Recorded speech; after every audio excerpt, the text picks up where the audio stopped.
This is Dabu7, updated information on Irma. I reported on this before. It looks like now this system has accelerated and is moving west. And as of right now, they're saying it's sped up more than they anticipated. It's gaining more steam. It still does not tell us what kind of track this thing's going to take once it gets to Cuba. And then if you look at Windy, it looks like it's going to hit Cuba, and Cuba's going to have a bad situation on their hands here with this. It's going to hit at full steam as it comes up through here. And I'm going to put this into motion on Windy. Of course, all this stuff can change within 48 hours with the winds and manipulation going on out here. We saw cloud seeding right before Harvey hit Houston, and then it exploded to a Category 4. Why they did that, there's no answers. But if we see similar things like that, we've got to pay attention. Now you can see here, this is going into Friday the 8th. And as I put this out there, I want to say that the most recent updates coming from the Weather Service is stating that this thing's moving faster than anticipated. So the newer models later today could have this thing sped up. Now this is hitting Cuba Friday into Saturday coming up. You're going to see it makes landfall, the eye does, but then it turns from these projections right here when it kicks back out to sea and starts to gain more strength right here, and the whole coastline of Cuba is targeted here. You're going to see the Bahamas, the Keys, Miami. They're all going to see this thing creeping up off the coast, but by this projection, it stays off the coast of Florida, which is good for Florida, but I'm thinking it's going to end up being bad news for the Carolinas because it looks like it's just gaining more steam now in those warm waters as it passes Florida.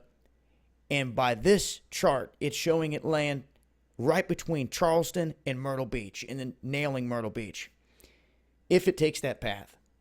Everything's subject to change, but right now, this thing looks like it's going to definitely make landfall in the U.S.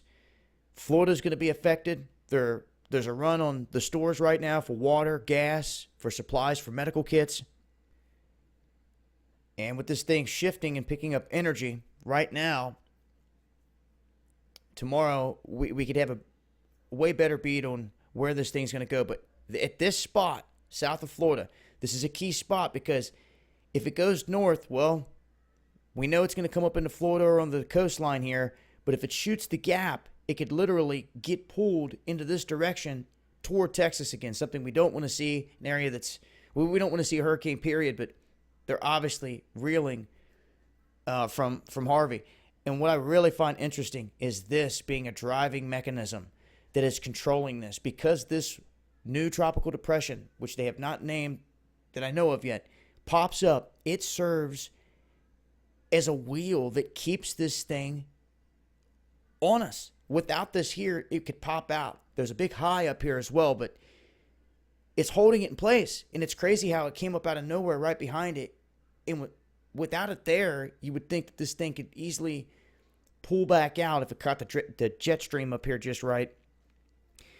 But that's where it sits. A lot of uncertainty still with it. All I can stress is have a plan out there. I'm going to back out here real quick and show you something very interesting I showed Eric earlier. Here on this world stage. Check this out. There's those two. I'm going to take this to the current map. Check this out over here on the western side. Look at these three huge wheels. One there, one here, one here. All in position. Wanted to point it out. I will continue to update with more information as things change. I'll leave links below. This has been Dabu7. Much love.